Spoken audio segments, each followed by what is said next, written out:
आज हम पढ़ेंगे पहली यूनिट क्लास 9 की नंबर सिस्टम। तो लेट्स स्टार्ट। सबसे पहले हम ये देखेंगे कि कितने टाइप्स में नंबर को डिवाइड किया गया। तो बेसिकली नंबर्स को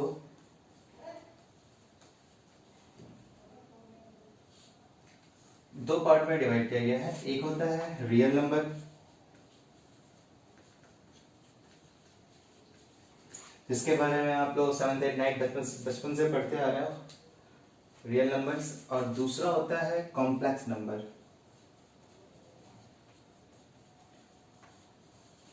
कॉम्प्लेक्स नंबर जो है 11th में इंट्रोड्यूस होता है पहली बार। तो ये आपके 10th तक आपको ये पढ़ने को नहीं मिलेगा।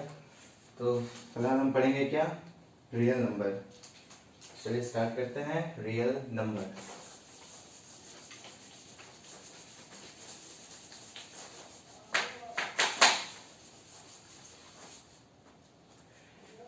सबसे पहले हम देखेंगे क्लासिफिकेशन। रियल नंबर को कितने पार्ट में डिवाइड किया गया है, सबने पढ़ा होगा। तो सबसे पहले रियल नंबर को डिवाइड करते हैं दो पार्ट में। एक होता है रेशनल, दूसरा होता है इरेशनल।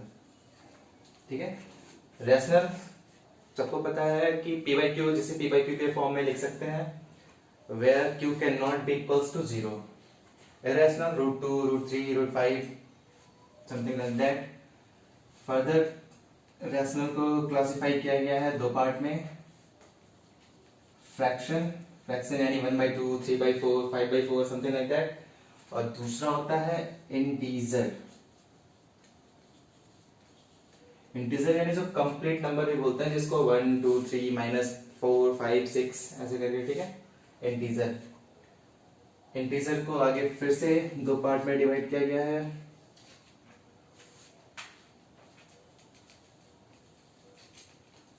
नेगेटिव इंटीजर और कोई पॉजिटिव नहीं बोलेगा, होल नंबर। ठीक है, होल नंबर किसमें किसमें, नेगेटिव इंटीजर और होल नंबर। नेगेटिव इंटीजर यानी -1 -2 -3 -5 ऐसे करके। होल नंबर, होल नंबर को फिर से दो पार्ट में क्लासिफाई किया गया है। एक तो खुद 0 आता है, दूसरा होता है नेचुरल नंबर। नेचुरल नंबर, या फिर इसको हम नेचुरल नंबर को ही पॉजिटिव इंटीजर भी बोल सकते हैं। ठीक है, ये फ्लो चार्ट याद रखना आप लोग, इससे पता चलेगा ना कि किस में क्या आता है। जैसे रियल नंबर का पार्ट होता है रैशनल, इरेशनल। तो रैशनल नंबर का पार्ट होता है फ्रैक्शन और इंटीजर। इंटीजर को फिर नेगेटिव इंटीजर और होल नंबर में डिवाइड करते हैं।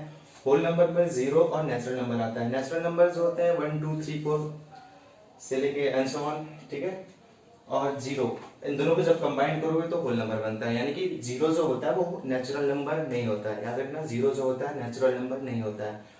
अगर नेचुरल नंबर में 0 को भी इंक्लूड कर दोगे तो वो होल नंबर बनता है। तो वीडियो पॉज करके नोट कर लेना और याद रखना। और ये देखो, कभी ऑब्जेक्टिव क्वेश्चन आता है कि इसमें से सबसे बड़ा सेट कौन सा है। तो सबसे छोटा सेट कौन सा होगा, नेचुरल नंबर्स। ठीक है, नेचुरल नंबर से 1 2 3 4 से स्टार्ट होगा, और उसमें एक एलिमेंट्स और ऐड करोगे 0 का, तो दोनों मिलके होल नंबर बनता है। यानी कि होल नंबर का जो सेट होगा वो नेचुरल नंबर से बड़ा होगा। ठीक है, नेगेटिव इंटीजर और इंटीजर। ठीक है, इंटीजर का जो सेट होगा वो होल नंबर और नेगेटिव इंटीजर दोनों से बड़ा होगा, क्योंकि इंटीजर में सभी आएंगे, नेगेटिव वाले इंटीजर भी आएंगे, पॉजिटिव वाले इंटीजर भी आएंगे, 0 भी आएगा। तो इसका जो कलेक्शन होगा वो उससे बड़ा होगा, और इस इंटीजर से भी बड़ा कलेक्शन रैशनल का होगा। ठीक है, और सबसे बड़ा जो सेट होगा, कलेक्शन होगा, वो रियल नंबर का होगा। ठीक है, तो ये भी याद रखना। बाकी नोट कर लो, एक एक करके सबके बारे में पढ़ते हैं। ये नोट कर लिया।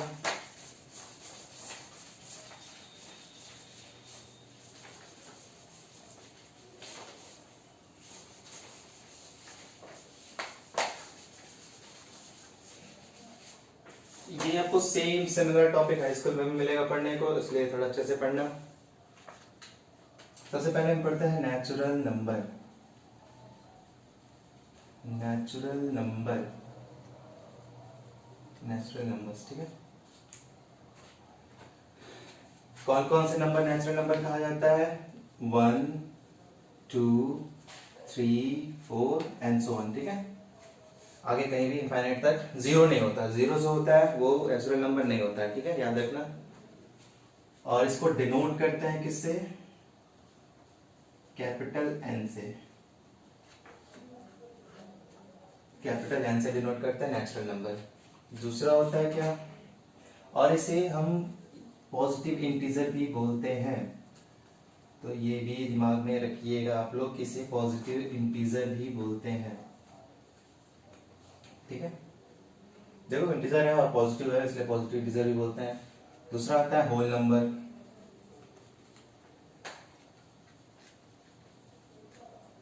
होल नंबर को W से रिप्रेजेंट करेंगे, होता कुछ नहीं है, नेचुरल नंबर में जीरो को ऐड कर लोगे तो होल नंबर कहा जाता है, ठीक है। फिर आता है नेगेटिव इंटीजर।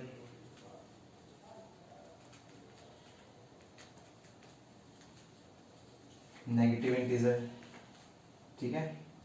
तो इसको -1 -2 -3 एंड सो ऑन, इसको रिप्रेजेंट करते हैं जेड पे ऊपर ऐसे माइनस लगा होता है, ठीक है। जेड से इंटीजर को रिप्रेजेंट करते हैं और ऊपर ऐसे माइनस लगा होगा तो नेगेटिव इंटीजर का कहने का मतलब है, ठीक है। नेगेटिव इंटीजर हो गया। और क्या बचा? इंटीजर। इंटीजर को जेड से रिप्रेजेंट करते हैं, ये -4 -3 -2 1 -1 0 भी आता है इसमें, 1 2 3 एंड सो ऑन, ठीक है। ये हो गया integer, whole number negative integer हो गया। उसके बाद फ्रैक्शन। फ्रैक्शन सबको पता है, फ्रैक्शन क्या होता है? फ्रैक्शन जो होता है वो किसी भी नंबर का पार्ट होता है, ठीक है, कंप्लीट नंबर नहीं होता है, एक पार्ट होता है। तो 1/2 3/4 जैसे डेसिमल वाले नंबर्स होते हैं फ्रैक्शन ही होता है बेसिकली, 5/4 etc, ठीक है, ये लिख लेना। अब आता है क्या? Rational number.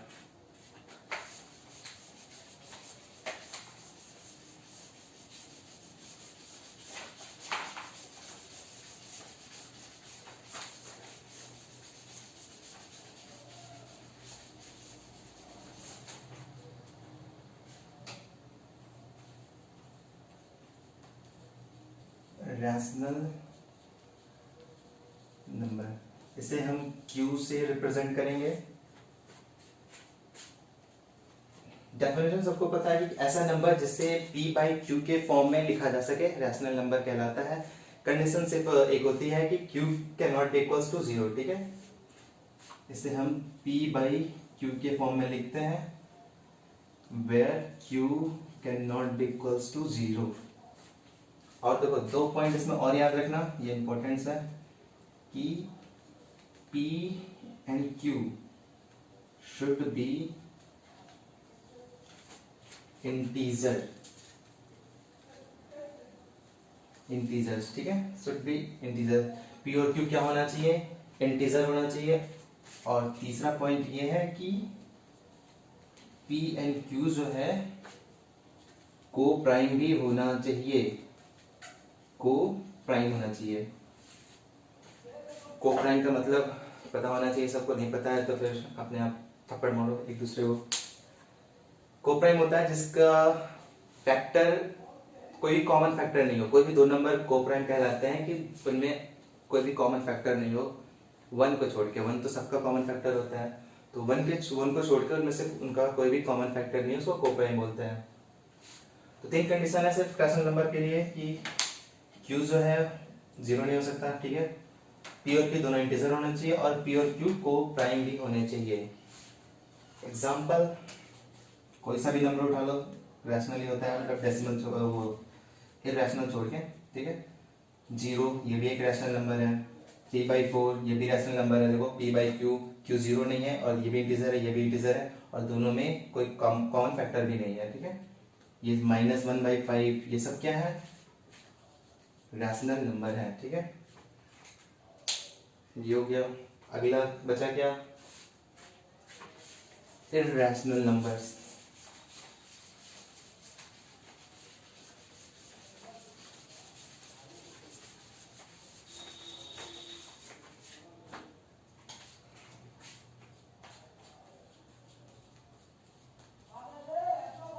Irrational numbers,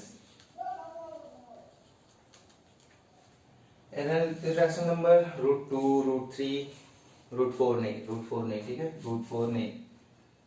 example जैसे √2, इसको एस से लिखते हैं, √2, √3, √5, ये सब क्या होते हैं, इर्रेशनल नंबर होते हैं, ठीक है। √4 जो है रैशनल है, √4 जो है वो रैशनल होता है, क्योंकि ये 2 हो जाएगा और ये 2/1 p/q के फॉर्म में आप लिख सकते हो, तो ये रैशनल होता है, ठीक है।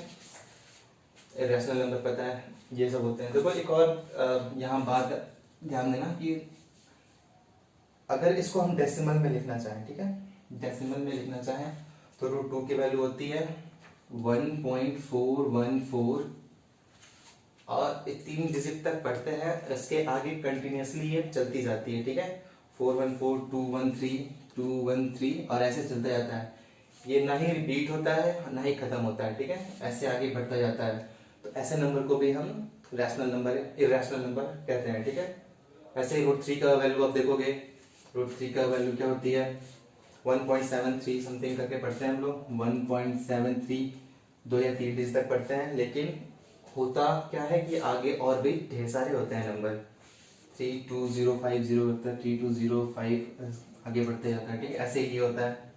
तो अगर मैं आपको एक और एग्जांपल लिखने को बोलूं इर्रेशनल नंबर का, रूट में नहीं डेसिमल में, तो लिख सकते हो, इससे कोई भी नंबर ले लो, 1.010100100010001, ठीक है। देखो ये रिपीट नहीं हो रहा है, कोई पैटर्न नहीं है, बढ़ता जा रहा है, ठीक है।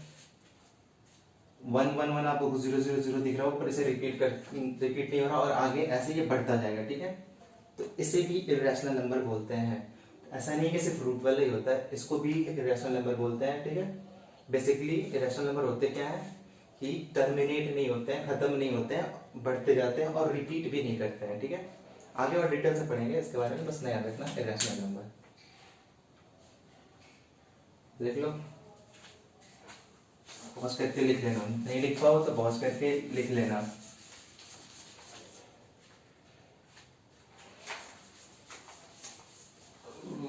हो गया।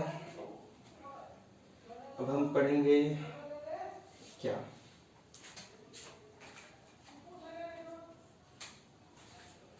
किसी भी दो रैशनल नंबर के बीच में कितने रैशनल नंबर हो सकते हैं, ठीक है। किसी भी दो रैशनल नंबर के बीच में इनफाइनाइट रैशनल नंबर हो सकते हैं, याद रखना। There can be infinite rational number between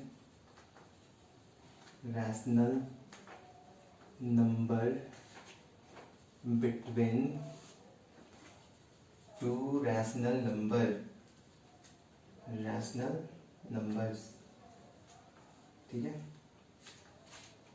कहने का मतलब है अगर दो रैशनल नंबर है 1 और 2, अब पूछा जाए कि इन दोनों के बीच में कितने रैशनल नंबर हो सकते हैं, तो कितने हो सकते हैं, इनफाइनाइट। लिखते कैसे हैं, दो रैशनल नंबर के बीच का रैशनल नंबर कैसे लिखेंगे, दोनों को ऐड करेंगे 1 + 2 और 2 से डिवाइड करेंगे, ठीक है। तो ये कितना हुआ 3/2, यानी ये 3/2 है वो यहाँ कहीं आएगा बीच में, ठीक है, 1 और 2 के बीच में 3/2। अगर बोला जाए कि 1 और 2 के बीच में 3 रैशनल नंबर लिखने हैं आपको, एक तो ये हो गया, ठीक है, दूसरा क्या होगा इन दोनों के बीच में, यानी 1 + 3/2/2, ये हो जाएगा दूसरा। तीसरा क्या होगा 3/2 + 2/2, इन दोनों को सॉल्व कर लोगे तो यहाँ और यहाँ का रैशनल नंबर मिल जाएगा, तो 1 और 2 के बीच में 3 रैशनल नंबर मिल जाएंगे। ऐसे ही आप कितना भी निकाल सकते हो, कितना निकाल सकते हो, इनफाइनाइट, ठीक है। इसको सॉल्व कर लेना, ये क्या होगा 2 + 3/4 5/4 हो जाएगा और ये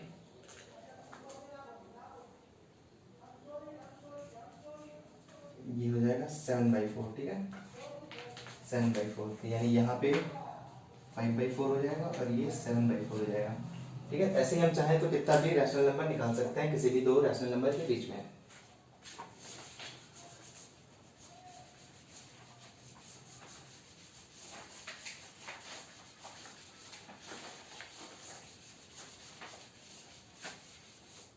अब किसी दो इरेशनल नंबर के बीच का इरेशनल नंबर निकालना है हमें, ठीक है। कोई भी दो इरेशनल नंबर है, जैसे √3 एंड √3 है, √2 एंड √3 है, इन दोनों के बीच में कोई एक रैशनल नंबर, हम इरेशनल नंबर निकालना है, ठीक है। तो इसके करने का तरीका क्या होता है कि under root multiplication of both, ठीक है। तो ये क्या हुआ √6, समझे। तो अंडर रूट 6 जो होता है √2 और √3 के बीच का इरेशनल नंबर होता है, ठीक है।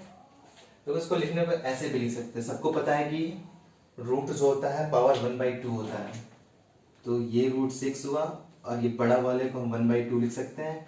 ऐसे इस वाले रूट को भी हम 1/2 लिख सकते हैं, इसका पावर 1/2, तो ये हो गया 6 का पावर 1/4, ठीक है।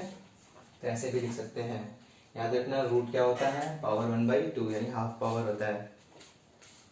तो ऐसे किसी भी दो इरेशनल के बीच में हम कितना भी चाहें तो इरेशनल नंबर निकाल सकते हैं, और इनके बीच भी इनफाइनाइट होता है, ठीक है। दो इरेशनल नंबर के बीच कितने इरेशनल नंबर हो सकते हैं, इनफाइनाइट, कितना चाहो उतना लिख सकते हो।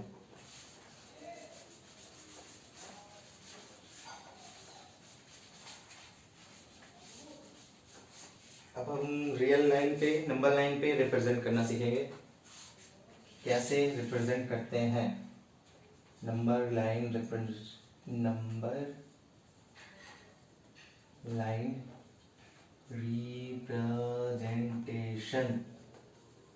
ठीक है। Number line representation, number line पे कैसे रिप्रेजेंट करेंगे। सबसे पहले अब ये नंबर लाइन हुआ, ये ओरिजिन मानते हैं जिसको 0 से स्टार्ट करते हैं। अगर कोई इंटीजर आपको रिप्रेजेंट करना है 1 2 3 4 5 6 7 3 कुछ भी, तो सिंपल सी बात है, ये 1 हो गया, ठीक है, ये 2 हो गया, ये 3 हो गया, ये -1 हो गया, -2 हो गया, ये -3 हो गया। ऐसे ही आपको कोई भी इंटीजर शो करना है तो, ठीक है। कोई अगर पॉइंट में शो करना है, डेसिमल में शो करना है, जैसे कि हम चाहते हैं कि 1/2 को आप रिप्रेजेंट करें नंबर लाइन पे, तो ये 0.5 होता है, ठीक है। तो 0.5 कहाँ से कहाँ आएगा, ये 0 हुआ, ये 1 हुआ, 0 और 1 के बीच में आएगा 0.5, दोनों के बीच का होता है 0.5, ये हो गया 0.5, ठीक है, ये हो गया। ऐसे ही अगर 2-4 डिजिट तक, डेसिमल के 2-3 डिजिट तक हमें रिप्रेजेंट करना हो, जैसे कि हमें दिखाना है 2.375, इसको नंबर लाइन पे रिप्रेजेंट करना है, ठीक है। तो सबसे पहले देखो तरीका क्या होता है, ये हो गया हमारा नंबर लाइन, ये हमें पता है 0 होगा, ये 1 है, ये 2 है, ये 3 है, ये 4, ऐसे आगे चलता जाएगा। तो 2.375 किसके बीच में आएगा, 2 और 3 के बीच में आएगा, ठीक है। तो 2 और 3 को हम क्या करते हैं, मैग्नीफाई करते हैं, यानी कि जूम करते हैं, बड़ा करते हैं। तो अब जो नंबर लाइन आएगा, यहाँ 2 हुआ, इसको हमने बड़ा किया, ठीक है, यहाँ 3 हुआ। अब इसके बीच में देखो यहाँ क्या होगा, 2.1, 2.2, 2.3, 2.4, 2.5, थोड़ी जगह बढ़ गई, इसको करते हैं ऐसे, ये हो गया 2, ठीक है, 2.1, 2.2, 2.3, 2.4, 2.5, 2.6, 2.7, 2.8, 2.9 एंड 3, ठीक है। 2 और 3 के बीच में हमने इसको मैग्नीफाई किया। तो अब देखो 2.3 का है, ये रहा 2.375, 2.3 और 2.4 के बीच में आएगा, 2.37 जो होगा इसके बीच में आएगा। तो अब इसे हम मैग्नीफाई करेंगे, ठीक है। तो अब जो हमारा ये नंबर लाइन बनेगा, उस पे इस साइड क्या लिखेंगे, 2.3, ठीक है। और यहाँ से आगे बढ़ता जाएगा 2.31, 2.32, 2.33, 2.34, 2.35, 2.36, 2.37, 2.38, 2.39 और फाइनली क्या होगा 2.4, 2.4। ठीक है, इतनी बात समझ में आई। अब देखो 2.37 कहाँ आ रहा है, 2.37 ये आ रहा है। अब फिर 7 के बाद 5 चाहिए, तो ये इसके बीच में आएगा, तो इसको अब हम ऐसे ही मैग्नीफाई करेंगे, इन दोनों को, इसको ऊपर लिखते हैं। ठीक है, तो 2.37 और 2.38 को अब मैग्नीफाई करोगे आप, तो यहाँ पे आएगा 2.37, ठीक है, यहाँ पे आएगा 2.371, 2.372, 2.373, 2.374, 2.375, 2.376 डॉट डॉट डॉट कहाँ तक जाएगा 2.38 तक, 2.38 तक। ठीक है, मैं क्या दिखाना था, 2.375 दिखाना था ना, देखो ये रहा, ये हो गया, बस सिंपल सा था। 4 डिजिट हो 5 डिजिट हो कोई मतलब नहीं है, ऐसे ही आप मैग्नीफाई करते करते करते किसी भी डेसिमल नंबर को आप रिप्रेजेंट कर सकते हो नंबर सिस्टम, नंबर लाइन पे। इतनी बात समझ में आई।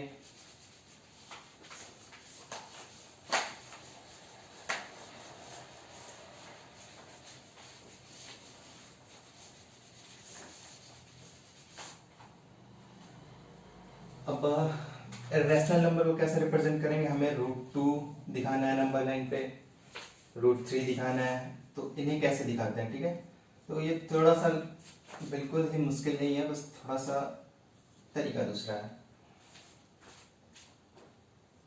सबको पाइथागोरस याद है, नहीं याद है तो यहाँ मैं लिख देता हूँ। ये हाइपोटेनस होता है, ये परपेंडिकुलर होता है, ये बेस होता है। होता है क्या है, hypotenuse square equals to P square plus B square. ठीक है, यहाँ पे 0 हो गया, ये 1 हो गया, ये 2 हो गया। ठीक है, हमें √2 शो करना है। ठीक है, तो देखो ऐसे सोचना है, हमें √2 दिखाना है हमें, तो √2 मिलेगा कैसे, अगर ये 1 हो, ये 1 हो, ठीक है, बेस और परपेंडिकुलर 1 हो, तो 1 का स्क्वायर 1, ये हो, ठीक है, 2 यानी h स्क्वायर इक्वल टू 2, तो h इक्वल टू √2 हमें मिल जाएगा। ठीक है, यानी कि बेस और परपेंडिकुलर दोनों 1 1 होना चाहिए। तो यहाँ से हम 1 यूनिट की एक लाइन खींचेंगे और एक 1 यूनिट की लाइन ऐसे ऊपर खींचेंगे। ठीक है, ये भी 1 यूनिट है, ये भी 1 यूनिट है। तो हमें पता है पाइथागोरस थ्योरम से कि ये जो आएगा वो क्या होगा, √2 होगा। ठीक है, इतनी बात समझ में आई, ये जो आएगा वो √2 होगा। तो बस कुछ नहीं करना है, यहाँ कंपास रखना है, कंपास का पिन पॉइंट होता है वो यहाँ रखना है, यहाँ पेंसिल रखनी है, इसे मार्क करना है और इसका एक आर्क कट करना है। जहां भी कट करेगा वो लेंथ कितनी हो जाएगी, √2 हो जाएगी। ठीक है, ऐसे ही √3 दिखाना है, तो देखो √3 के लिए हमें क्या चाहिए, अगर हमें h√3 चाहिए, हाइपोटेनस √3 चाहिए, तो ये क्या होना चाहिए, √2 होना चाहिए। ये क्या होना चाहिए, h square equal to P square plus B square होता है। तो p अगर √2 होता, √2 का p नहीं सॉरी b, ठीक है, p 1 होता 1 स्क्वायर, और b अगर √2 होता तो √2 का स्क्वायर। ठीक है, ये 1 हुआ, √2 का स्क्वायर 2 हुआ, ये 3 आया, h square h equals to √3 आया, यानी हाइपोटेनस क्या आ गया, √3 आ गया। तो बेस क्या होना चाहिए, √2 होना चाहिए। ठीक है, और परपेंडिकुलर 1 होना चाहिए। तो देखो यहाँ अगर ये √2 पहले से है, यानी बेस, इसको अगर हम बेस बना लें, तो बेस बनाने के लिए यहाँ पे एक परपेंडिकुलर ड्रॉ करना पड़ेगा। ठीक है, इसकी क्या मेजरमेंट होगी, 1 यूनिट, परपेंडिकुलर कितना था, 1 था, ये √2 हो गया। तो यहाँ से जो हमें अब हाइपोटेनस मिलेगा पाइथागोरस थ्योरम से हमें पता है कितने का मिलेगा, √3 का। तो ये आएगा √3। ठीक है, √3 फिर कुछ नहीं करना है, फिर से यहाँ कंपास रखना है, यहाँ यहाँ इसको मेजर करना है और कट करना है। तो जहाँ ये कट करेगा वो लेंथ कितनी हो जाएगी, √3। देखो यहाँ अगर √3 आपको नंबर लाइन पे शो करना है तो उसके लिए सबसे पहले आपको √2 शो करना पड़ेगा। ऐसे ही √5 या रूट जो भी नंबर आपको शो करना है उससे एक पिछला वाला आपको शो करना पड़ेगा, ठीक है। तो बस सिंपल सी बात है, ऐसे करते हैं। नोट हो गया। ये तो था number line representation.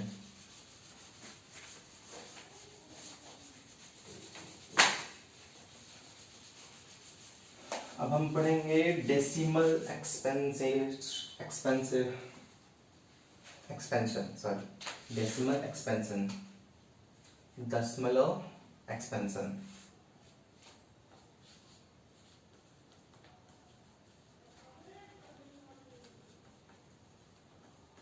Decimal expansion, decimal यानी पॉइंट, जो पॉइंट पढ़ते हैं हम लोग, उसका एक्सपेंशन कैसे क्या क्या होता है, ठीक है। तो इसको करने के लिए सबसे पहले मैं 3 एग्जांपल लेना चाहूँगा। 7/8 और 10/3 ले लो, और क्या ले सकते हो, 2/11, 2/11, ठीक है। इससे ध्यान दो, डिवाइड करना है, मैं डिवाइड करते हैं इसको। 8/7, पॉइंट लगाया, 0 बढ़ाया, 8 8 जा 64, ठीक है। 6, फिर 0 बढ़ाया, 56, ये 4, फिर 0 बढ़ाया, 8 5 जा 40, ठीक है, 0 0, ये इसका होगा। अब इसको देखो, 3 3 जा 9, 1, पॉइंट लगाया, 0 बढ़ाया, 3 3 जा 9, 1, पॉइंट लगाया, 0 बढ़ाया, 3 3 जा 9, 1।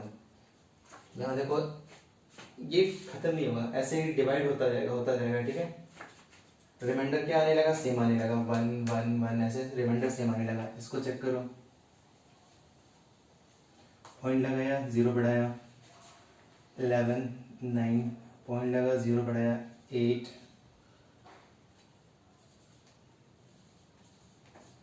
2, पॉइंट लगाया, 0 बढ़ाया, फिर 1, फिर 9, फिर 0 बढ़ाया, 8, ठीक है, फिर 2, फिर 1।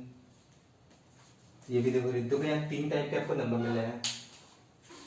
जब 7/8, 7 को 8 से हमने डिवाइड किया तो डेसिमल के 3 डिजिट के बाद ये टर्मिनेट हो गया, खत्म हो गया, रिमाइंडर क्या आ गया, 0 आ गया, ठीक है। 10/3 को डिवाइड किया तो ये टर्मिनेट नहीं हो रहा था, खत्म नहीं हो रहा था, पर क्या हुआ, रिपीट होने लगा। 3.3333, अब इसको डिवाइड करते जाओ, 3333 ऐसे आते जाएगा, ठीक है। ऐसे सिमिलर ये है, यहाँ पे देखो 2 डिजिट जो है रिपीट होने लगे, 181818, ऐसे ऐसे, ये भी टर्मिनेट नहीं होगा। यहाँ भी जो है देखो रिमाइंडर जो है यहाँ पे क्या नहीं लगा, रिपीट होने लगा अपने आप, ठीक है। तो देखो इसी को क्लासिफाई किया गया है 3 टाइप में। टर्मिनेटिंग, टर्मिनेट हो गया क्योंकि, नॉन टर्मिनेटिंग, तीसरा और होता है जिसे बताते हैं अभी।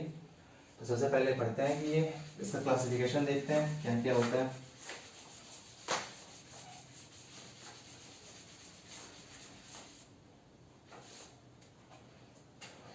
डेसिमल एक्सपेंशन 3 टाइप के होते हैं,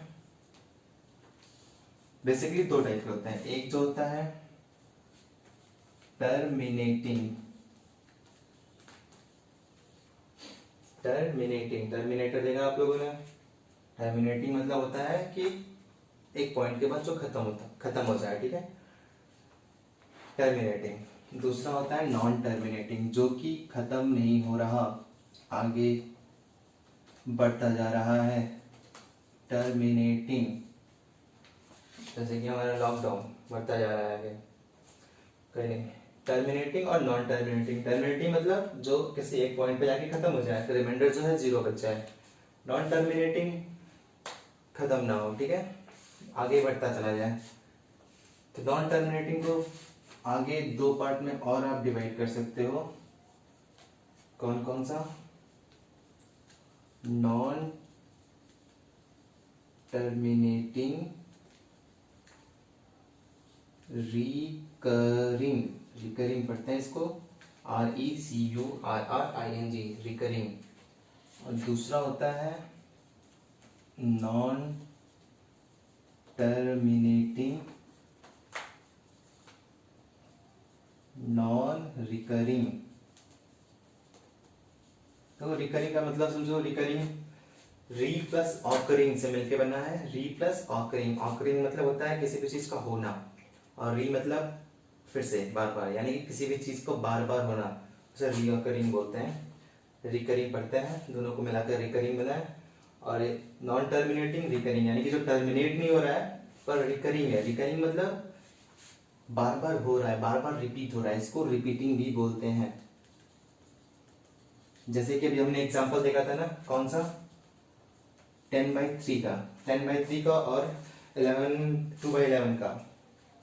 यहाँ पे 10/3 का और 2/11 का, यहाँ पे क्या हो रहा था कि इसको हमने जब डिवाइड किया था तो 1 पॉइंट कितना, 3.333 ऐसे डॉट डॉट डॉट आगे बढ़ता जा रहा था। देखो नॉन टर्मिनेटिंग है, यानी ये खत्म नहीं हो रहा है, नॉन टर्मिनेटिंग है। रिकरिंग है, यानी 3 डिजिट जो है, 3 नंबर जो है वो बार बार रिपीट हो रहा है अपने आप को, इसीलिए इसे बोलते हैं नॉन टर्मिनेटिंग रिकरिंग। यहाँ भी 2/11 में यहाँ क्या आया था, कितना आया था, 0.1818, ठीक है। तो देखो यहाँ भी क्या हो रहा है, टर्मिनेट नहीं हो रहा था, ये आगे बढ़ता जा रहा था, 0.18181818। यहाँ पे कौन कौन से नंबर रिपीट हो रहे हैं, 18 और 18, दो नंबर यहाँ रिपीट हो रहे हैं, यहाँ से भी एक नंबर 3 रिपीट हो रहा था, यहाँ पे 1 और 8 जो रिपीट हो रहा है। तो ऐसे नंबर को हम क्या बोलते हैं, नॉन टर्मिनेटिंग रिकरिंग। रिकरिंग यानी कि रिपीटिंग, यानी कि जो बार बार रिपीट हो रहा है। टर्मिनेटिंग एग्जांपल देख लो, ठीक है। टर्मिनेटिंग एग्जांपल 7/8, 1/2, 1/2.5 खत्म हो जाएगा। जिसमें रिमाइंडर आ जाए, जीरो आ जाए, वो टर्मिनेटिंग होता है। जिसमें जीरो ना आया, रिमाइंडर अपने आप को रिपीट करने लगे, नॉन टर्मिनेटिंग रिकरिंग होता है। और ये देखो नॉन टर्मिनेटिंग नॉन रिकरिंग, तीसरा टाइप होता है, यानी कि इसमें टर्मिनेट भी नहीं होगा और रिपीट भी नहीं करेगा, ठीक है। कोई नंबर बताओ, एग्जांपल में आप देख सकते हो, ऑल इर्रेशनल नंबर, ठीक है। जितने भी इर्रेशनल नंबर होते हैं, जैसे अभी आपको इर्रेशनल मैंने बताया था, √2 जो है, √2 की वैल्यू कितनी होती थी, 1.414, 213 and dot dot dot 213 dot dot dot, ठीक है। ऐसे बढ़ता जाता है ये, क्योंकि कोई नंबर रिपीट भी नहीं हो रहा है, ठीक है। कोई पैटर्न नहीं है, कहीं रिपीट नहीं हो रहा है, और कहीं खत्म भी नहीं हो रहा है, ऐसे ही बढ़ता जाता है, ठीक है। जिसे हम बोलते हैं non terminating non recurring, terminate भी नहीं होगा, रिपीट भी नहीं होगा। एक बहुत फेमस इर्रेशनल नंबर है, तो बताएगा क्या, पाई, पाई, ठीक है। पाई जो है एक बहुत ही फेमस इर्रेशनल नंबर है। अब बोलोगे सर इसकी वैल्यू तो 22/7 होती है, ये भी इंटीजर, ये भी इंटीजर, ये जीरो नहीं है, ये तो रैशनल हुआ। नहीं, 22/7 जो होती है अप्रोक्सीमेट वैल्यू होती है, ठीक है, अप्रोक्सीमेट वैल्यू होती है। और इसकी डेसिमल के बाद 20 ट्रिलियन डिजिट ढूंढा जा चुका है, लिखा जा चुका है पाई के। तो पाई एक इर्रेशनल नंबर है, याद रखना।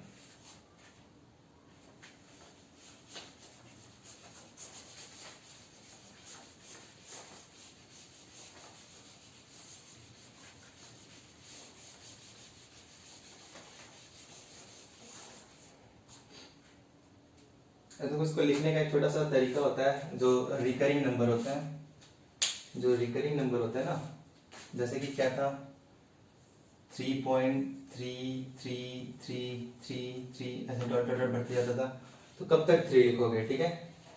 तो इसको लिखने का एक तरीका होता है 3.3, और जो नंबर रिपीट हो रहा होता है उसके ऊपर एक ऐसे लाइन ड्रॉ करते हैं जिसको हम बोलते हैं बार, ठीक है। जो नंबर रिपीट हो रहा होता है उसके ऊपर एक लाइन ड्रॉ करते हैं जिसको बोलते हैं बार।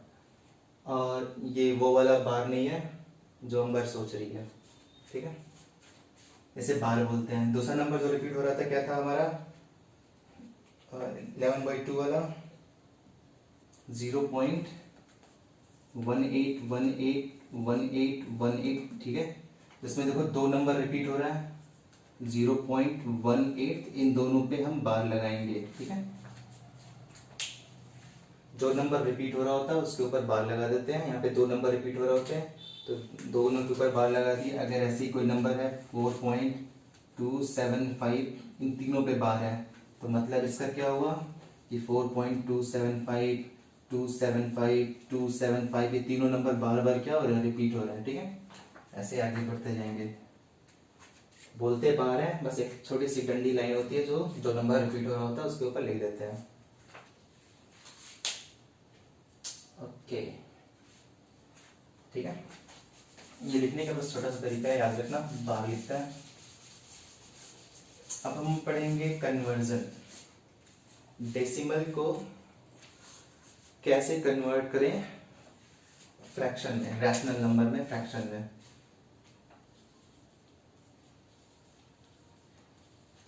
कन्वर्जन, ठीक है।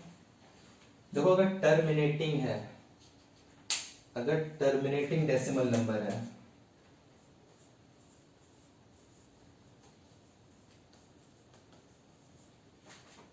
अभी टर्मिनेटिंग पढ़ा हमने, डेसिमल नंबर है,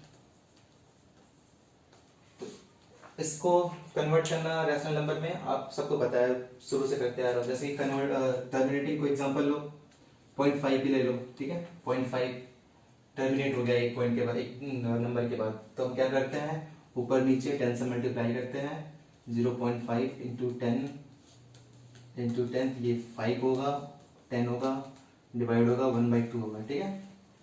टर्मिनेटिंग के लिए तो सिंपल है, कुछ नहीं करना नहीं होता है, कोई और नंबर ले लो, 0.125 ही ले लो, ये भी टर्मिनेटिंग है, तो ठीक है। इसे हमें कन्वर्ट करना है, 0.125 इंटू किससे करेंगे, 10 100 1000, 1000 से मल्टीप्लाई करेंगे और 1000 से डिवाइड करेंगे, तो ये हो जाएगा 125/1000, ठीक है। रैशनल नंबर में कन्वर्ट हो गया, इसको डिवाइड कर लेना फर्दर। तो टर्मिनेटिंग करना आसान है, टर्मिनेटिंग को rational number, terminating decimal number को रैशनल नंबर में रिप्रेजेंट करना बिल्कुल आसान है। अब हम पढ़ते हैं नॉन टर्मिनेटिंग को, ठीक है। नॉन टर्मिनेटिंग रिकरिंग,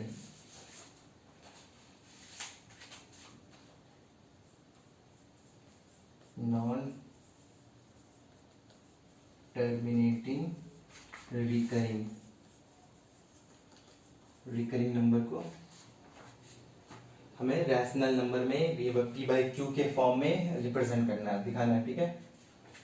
रिकरिंग, देखो इसके कुछ रूल्स लिख रहा हूं मैं, रूल्स को याद कर लेना, रट लेना, ठीक है। स्टेप वाइज स्टेप समझ सकते हो। नॉन टर्मिनेटिंग रिकरिंग, ये समझ में आ रहा है ना कैसे नंबर होते हैं जो डेसिमल के बाद रिपीट कर रहा हूँ और टर्मिनेट नहीं हो रहा हूँ, ठीक है। तो नॉन टर्मिनेटिंग रिकरिंग, तो इसके स्टेप लिख रहा हूँ कुछ मैं, स्टेप 1 वो याद रखना, ठीक है। सबसे पहले हम क्या करेंगे, जो भी क्वेश्चन को, जो भी नंबर दिया होगा, जो भी नंबर दिया होगा उसको x के इक्वल में लिखेंगे, यानी कि right in form of x equals to given number, ठीक है। जो भी नंबर दिया है उसको हम x के इक्वल में लिखेंगे, पहला स्टेप होगा हमारा ये, ठीक है। दूसरा स्टेप होगा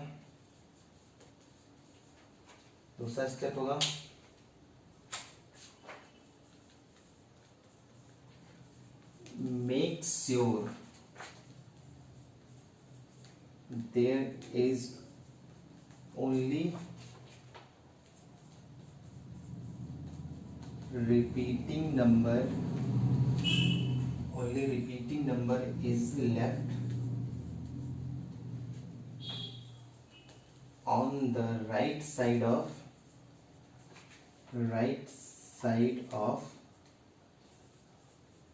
decimal, ठीक है। दूसरा स्टेप है कि हमें ये श्योर करना है कि डेसिमल के राइट साइड जो है सिर्फ और सिर्फ रिपीटिंग नंबर होने चाहिए, ठीक है, और कोई नंबर नहीं होने चाहिए। ये दो चीजें हो गई। तीसरा फिर आगे क्या करेंगे, स्टेप 3,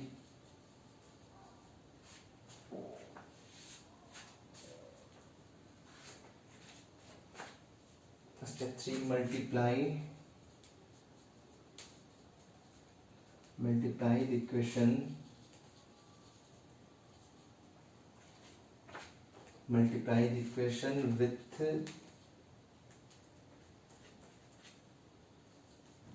with 10, 100,000 और ऐसे ही 10,000 अगेन, ठीक है, अकॉर्डिंग टू रिपीटिंग नंबर।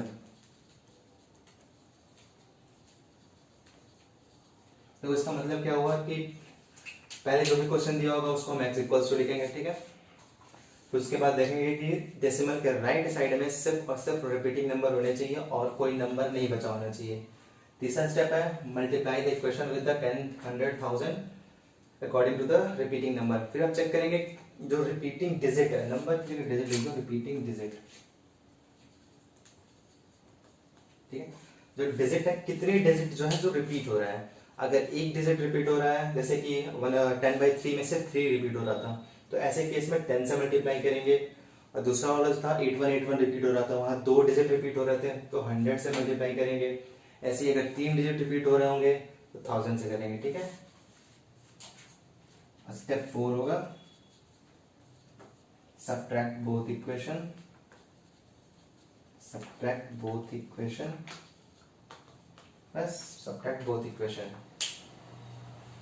दोनों इक्वेशन को सब्ट्रैक्ट कर लेना, आंसर आ जाएगा। ऐसे लिख लो। फिर क्वेश्चन करते हैं इसका।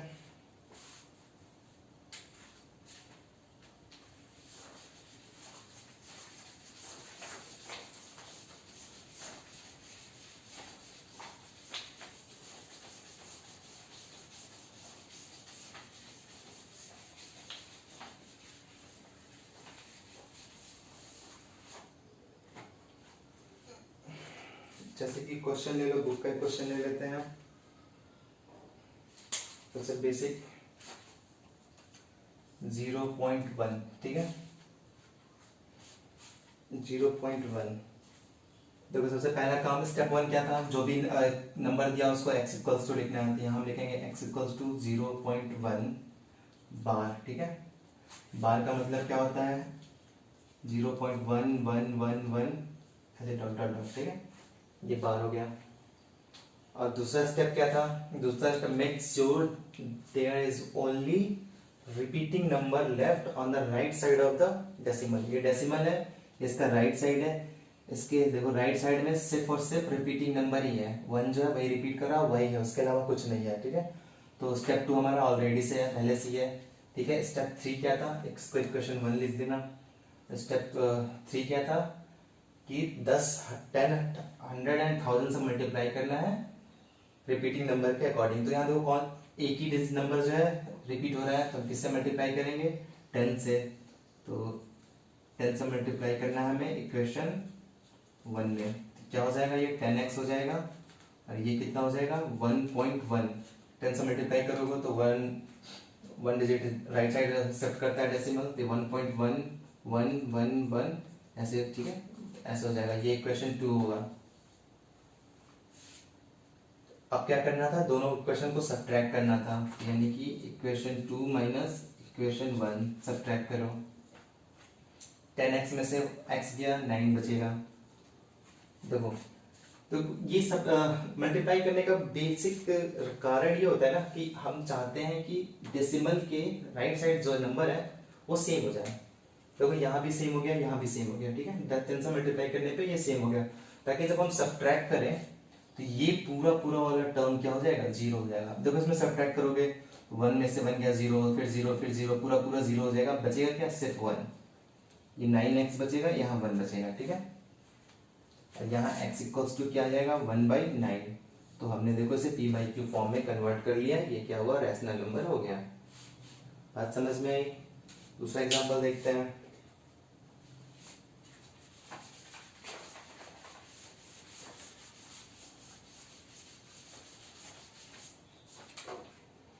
पॉइंट 0.35। इस बार 2 नंबर पे क्या है, क्या है, बार लगा हुआ है दो नंबर पे, ठीक है। 0.35 हो गया। सबसे पहला काम x इक्वल्स टू लिखेंगे 0.35, बार को हटाएंगे 353535, ठीक है। बार हटाने का मतलब जो नंबर रिपीट हो रहा है ऐसे रिपीट होता जाएगा। ये हमारा इक्वेशन 1 हो गया। अब दूसरा स्टेप था कि चेक करेंगे कि डेसिमल के बाद जो है सिर्फ रिपीटिंग नंबर हो राइट साइड में।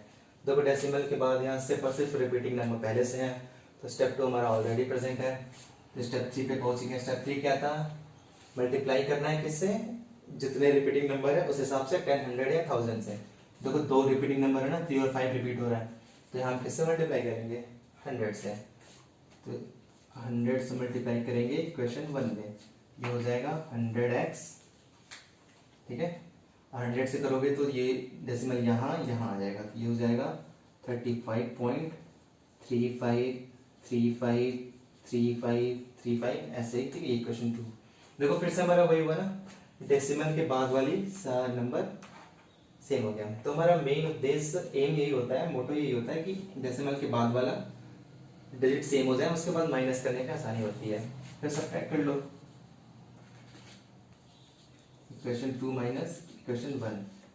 100x में से x सब्ट्रैक्ट किया 99x, और ये पूरा पूरा जीरो हो जाएगा, क्या बचेगा 35। x इक्वल्स टू कितना आएगा 35/99, ये हमारा कन्वर्ट हो गया, ठीक है। p बाई क्यू यानी रैशनल नंबर में कन्वर्ट हो गया। अब एक ऐसा नंबर देखते हैं जो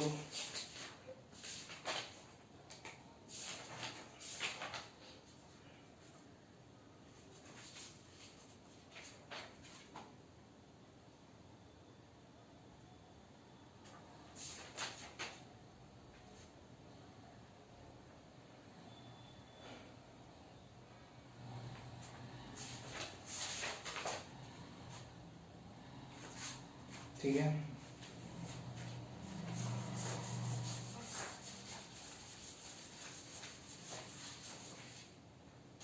पॉइंट 0.32, यहाँ देखो सिर्फ 2 पे बार है, तो यहाँ क्या करेंगे, सबसे पहला काम x इक्वल्स टू लिख लेंगे 0.32, ठीक है।